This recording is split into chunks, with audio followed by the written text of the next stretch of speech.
বিশ্বকাপের 10 দিন পর আসল তথ্য ফাঁস করলেন ফিফা সভাপতি, যা শুনে আপনিও অবাক হয়ে যেতে পারেন।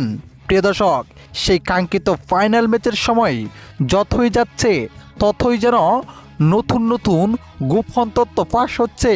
হয়তো ফুটবল প্রেমিকরা সেই রাতের কথা ভুলে গিয়েছে, তবে প্রতি মিনিটেই বিশ্বকাপের সেই কাঙ্ক্ষিত ফাইনাল ম্যাচের মোড় নিচ্ছে।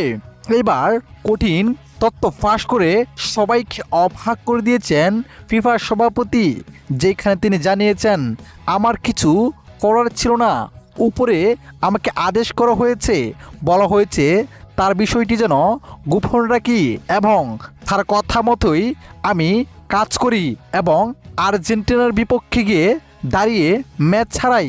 সত্যি আমার কাছে তখন খারাপ লেগেছিল, কিন্তু আমি নিজের জীবন বাঁচানোর ক্ষেত্রে এমন সিদ্ধান্ত নিয়েছি। আমি সবার কাছে ক্ষমা চাই। প্রিয় দর্শক, এই তথ্য শোনার পর আপনি কিভাবে দেখছেন? কমেন্ট করে আপনার মতামতটি জানিয়ে দিবেন। ধন্যবাদ।